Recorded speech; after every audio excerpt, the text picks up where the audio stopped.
नमस्ते दोस्तों, आज हम बात करेंगे कैसे आप रियल एस्टेट इन्वेस्टमेंट से इंडिया में अमीर बन सकते हो, खासकर अगर आप मिडिल क्लास से हो और आपके पास एक ठीक ठाक बजट है। देखो यार, पैसा पेड़ पर नहीं उगता, लेकिन रियल एस्टेट में सही जगह इन्वेस्ट कर दिया ना तो समझ लो पेड़ उगाने की जरूरत ही नहीं पड़ेगी। इस वीडियो में हम देखेंगे 5 ऐसे तरीके जिनसे आप रियल एस्टेट में स्मार्टली इन्वेस्ट करके अपनी कमाई बढ़ा सकते हो और एक लैविश लाइफ जी सकते हो। तो बने रहो मेरे साथ। तो दोस्तों, सबसे पहला और शायद सबसे आसान तरीका है प्रॉपर्टी खरीदना और उसे रेंट पर देना। अब आप सोच रहे होंगे कि ये तो बड़ा कॉमन तरीका है, इसमें नया क्या है? देखो यार, नया क्या है वो तो आप जानते ही हो, मैं मजाक कर रहा हूं यार।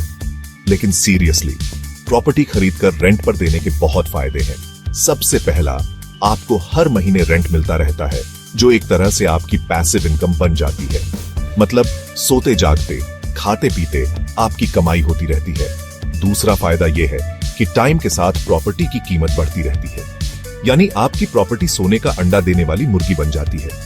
लेकिन हाँ, प्रॉपर्टी खरीदने से पहले कुछ बातों का ध्यान रखना जरूरी है, जैसे कि लोकेशन का ध्यान रखें। ऐसी जगह प्रॉपर्टी खरीदें जहां टेनेंट्स आसानी से मिल जाए। दूसरा, प्रॉपर्टी की कंडीशन चेक कर लें। कहीं ऐसा तो नहीं कि आपने प्रॉपर्टी तो खरीद ली और फिर उसमें रिपेयरिंग का खर्चा ही ज्यादा आ गया। तीसरा, लीगल डॉक्यूमेंट्स अच्छे से चेक करवा लें, वरना बाद में पछताओगे तो कोई फायदा नहीं होगा। तो दोस्तों, ये था पहला तरीका, प्रॉपर्टी खरीदें और रेंट पर दें। अब बात करते हैं दूसरे तरीके की, अंडर कंस्ट्रक्शन प्रॉपर्टी में इन्वेस्ट करना।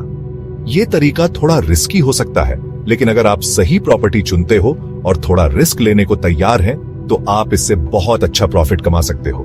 देखो यार, होता क्या है ना कि अंडर कंस्ट्रक्शन प्रॉपर्टी आपको रेडी टू मूव प्रॉपर्टी से सस्ती मिल जाती है। क्यों? क्योंकि बिल्डर को पैसों की जरूरत होती है और वो चाहता है कि जल्दी से जल्दी लोग उसकी प्रॉपर्टी खरीदें। तो वो क्या करता है? डिस्काउंट देता है, ऑफर्स देता है, तरह तरह के लालच देता है। अब अगर आप स्मार्ट हैं तो आप इन ऑफर्स का फायदा उठाकर एक अच्छी प्रॉपर्टी सस्ते दामों में खरीद सकते हो। और एक बार जब प्रॉपर्टी बनकर तैयार हो जाती है तो उसकी कीमत आसमान छूने लगती है। लेकिन हाँ, रिस्क तो है ही। हो सकता है कि बिल्डर टाइम पर प्रोजेक्ट पूरा ना करे, या फिर प्रॉपर्टी की क्वालिटी उतनी अच्छी ना निकले जितनी उसने बताई थी। इसलिए अंडर कंस्ट्रक्शन प्रॉपर्टी में इन्वेस्ट करने से पहले बिल्डर की मार्केट रेप्यूटेशन चेक कर लें, प्रोजेक्ट के बारे में अच्छे से रिसर्च कर लें और लीगल डॉक्यूमेंट्स को भी अच्छे से पढ़ लें। अब आते हैं तीसरे तरीके पर, कमर्शियल प्रॉपर्टी में इन्वेस्टमेंट। देखो यार, कमर्शियल प्रॉपर्टी मतलब दुकान, ऑफिस, गोदाम, ऐसी प्रॉपर्टी जहां से बिजनेस होता है। अब आप सोच रहे होंगे कि ये तो बड़े लोगों का खेल है, हम जैसे आम आदमी के बस की बात नहीं है। लेकिन दोस्तों, ऐसा बिल्कुल नहीं है। आजकल बहुत सारे बिल्डर्स छोटे छोटे बजट में भी कमर्शियल प्रॉपर्टी ऑफर कर रहे हैं। आप चाहें तो एक छोटी सी दुकान खरीद सकते हो या फिर एक ऑफिस स्पेस ले सकते हो। कमर्शियल प्रॉपर्टी में इन्वेस्टमेंट का सबसे बड़ा फायदा यह है कि आपको इससे रेजिडेंशियल प्रॉपर्टी के मुकाबले ज्यादा रेंट मिलता है, क्योंकि यार, बिजनेस करने वाले लोग रेंट पर ज्यादा पैसा खर्च करने को तैयार रहते हैं। दूसरा फायदा यह है कि कमर्शियल प्रॉपर्टी की लीज एग्रीमेंट रेजिडेंशियल प्रॉपर्टी से ज्यादा लंबी होती है।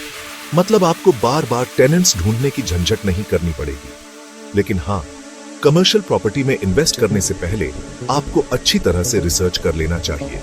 लोकेशन का ध्यान रखें, प्रॉपर्टी की कंडीशन चेक कर लें और लीगल डॉक्यूमेंट्स को भी अच्छे से पढ़ लें।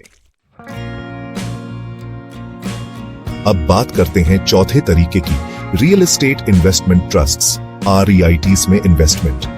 ये तरीका उन लोगों के लिए परफेक्ट है जो रियल एस्टेट में तो इन्वेस्ट करना चाहते हैं, लेकिन प्रॉपर्टी खरीदने का झंझट नहीं मोल लेना चाहते। REITs क्या होते हैं?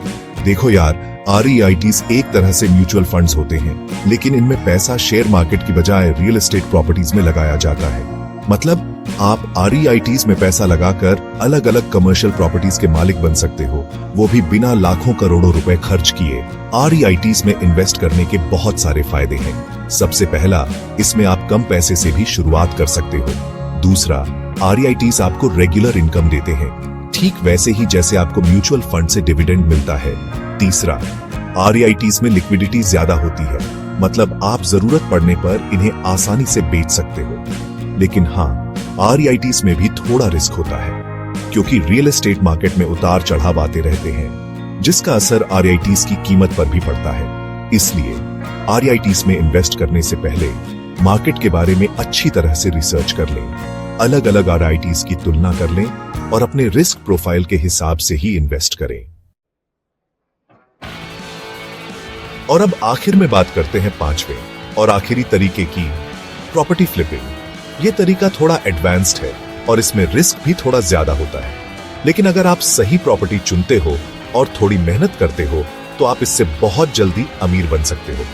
प्रॉपर्टी फ्लिपिंग क्या होती है? देखो यार, इसमें आप एक ऐसी प्रॉपर्टी खरीदते हो जो अंडर वैल्यूड हो, मतलब उसकी कीमत मार्केट में जितनी होनी चाहिए उससे कम हो। फिर आप उस प्रॉपर्टी में थोड़ा रिपेयरिंग या रेनोवेशन का काम करवाते हो, उसे और अट्रैक्टिव बनाते हो और फिर उसे प्रॉफिट पर बेच देते हो। मतलब आप प्रॉपर्टी को खरीदते हो सस्ता और बेचते हो महंगा। प्रॉपर्टी फ्लिपिंग से आप बहुत जल्दी प्रॉफिट कमा सकते हो, लेकिन इसमें आपको मार्केट की अच्छी समझ होनी चाहिए। आपको पता होना चाहिए कि कौन सी प्रॉपर्टी अंडरवैल्यूड है, उसे कैसे रिनोवेट करना है और उसे कैसे बेचना है। इसके अलावा आपको प्रॉपर्टी की खरीद बिक्री में लगने वाले टैक्स और दूसरे खर्चों के बारे में भी जानकारी होनी चाहिए। तो दोस्तों, ये थे 5 तरीके जिनसे आप रियल एस्टेट में इन्वेस्ट करके अमीर बन सकते हो। तो दोस्तों, ये थे कुछ बेहतरीन तरीके जिनसे आप रियल एस्टेट इन्वेस्टमेंट के थ्रू अमीर बन सकते हो। याद रखें, रियल एस्टेट में इन्वेस्टमेंट एक लंबी रेस है, स्प्रिंट नहीं। इसलिए धैर्य रखें, रिसर्च करें और सोच समझकर फैसला लें। अगर आपको यह वीडियो पसंद आया हो तो लाइक और सब्सक्राइब करना ना भूलें। धन्यवाद।